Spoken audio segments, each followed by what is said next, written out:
dia, pessoal.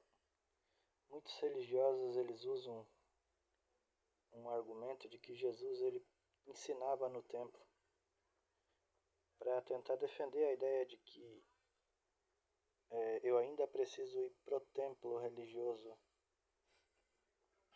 para prestar um culto no templo, né? E realmente na escritura você vai ver Jesus ensinando no templo. Você vai ver pelo menos 4 passagens ali em João 7,14, João 8,2, João 21 e 23, João 12 e 35. Você vai ver que realmente Jesus ensinava no templo. Mas isso fazia parte de uma missão que Jesus tinha, histórica, né? Como Messias. E também pelo fato de ele ser judeu. Então ele tinha que participar das festividades judaicas, ele tinha que participar do calendário judaico, né? Vamos dizer assim. Daquelas coisas que a lei exigia. Então é que você vai ver nos evangelhos a família de Jesus indo à festa de Jerusalém, né? Mas eu queria ler um texto assim só para a pessoa entender a missão de Jesus. Lá em Lucas 4:16 ao 21, Jesus vai dizer na sinagoga de Nazaré: O Espírito do Senhor está sobre mim, porque me ungiu para evangelizar os pobres. Enviou-me para proclamar libertação aos cativos e restauração da vista aos cegos, para pôr em liberdade os oprimidos e anunciar o ano aceitável do Senhor. Então você vai ver que Jesus ele frequentava o templo e frequentou a sinagoga também de Nazaré. Mas essa citação que ele faz é uma citação de Isaías. E dentro desse mesmo texto ele vai usar a palavra cumprir, né? Hoje se cumpre a escritura. E dentro da lógica bíblica, a palavra cumprir ali, ela tem um significado. E o significado é o seguinte: é completar o propósito, levar ao objetivo, realizar aquilo para o qual a lei apontava. E para o que a lei apontava? A lei ela apontava para a redenção, a lei ela apontava para a libertação, para uma restauração e para o Messias. Então dentro disso Jesus ele vem e ele fala em uma linguagem judaica sobre redenção e outras coisas, né? Libertação dos cativos, restauração da vista aos cegos, pôr em liberdade os oprimidos e anunciar o ano aceitável do Senhor. Então quando ele diz em Isaías, hoje se cumpriu a escritura, ele está dizendo que a lei e os profetas esperavam o que está acontecendo nesse exato momento. Mas é muito interessante que Jesus ele fala sobre o ano aceitável do Senhor.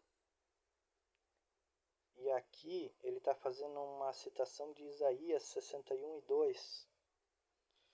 E dentro da linguagem judaica, quando ele fala sobre ano aceitável, ele está falando justamente sobre o ano do jubileu, que é descrito lá em Levítico 25.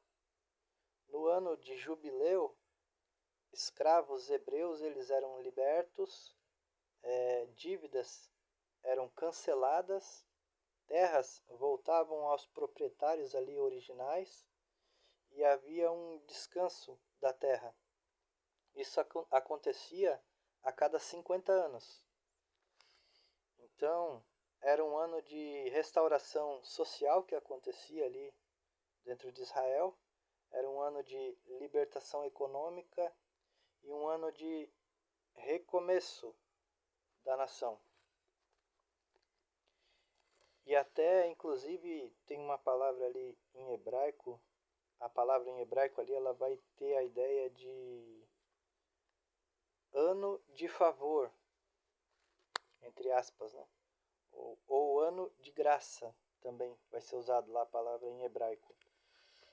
E ali em Isaías 61, o profeta, quando ele usa a linguagem do jubileu, ele acaba ampliando essa linguagem para uma libertação espiritual, para uma consolação das pessoas aflitas e uma restauração de Israel e um juízo contra os opressores. Então, o ano de jubileu, ele deixa de ser um ano ali somente de escravos hebreus que eram libertos, e ele vira um ano, um símbolo de um ano de uma restauração messiânica. Então, Jesus estava pregando ali em Nazaré, na sinagoga, libertação, restauração e boas novas. A boa notícia de uma libertação. E é por isso que nas cartas lá no Evangelho, Paulo vai dizer, foi para a liberdade que Cristo vos chamou. Não vos submetais novamente a esse jugo de escravidão, quando os gálatas querem voltar para os rituais da lei, do templo, da circuncisão. Paulo vai falar justamente isso, foi para a liberdade que Cristo vos chamou. Toda essa linguagem era conhecida entre os judeus. Libertação, redenção, que era o preço pago por um escravo.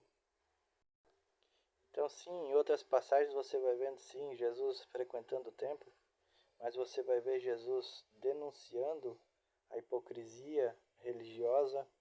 Você vai ver Jesus anunciando um reino de Deus que estava próximo. Você vai ver Jesus anunciando um juízo iminente sobre aquela geração. E você vai ver Jesus anunciando o cumprimento das promessas. Então, quem eram esses opressores que Jesus vai citar?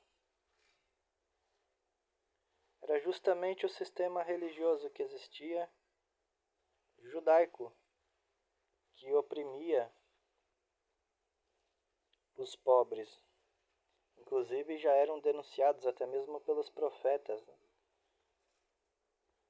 sobre o caso das viúvas, dos órfãos e tal. Havia uma opressão. E Jesus vai trazer a liberdade aos cativos.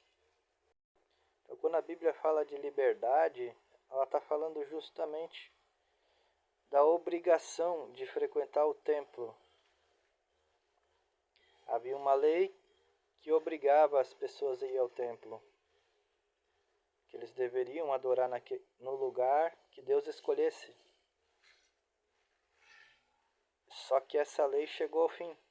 Jesus encerrou, ele cumpriu o propósito e a missão. Beleza? Valeu.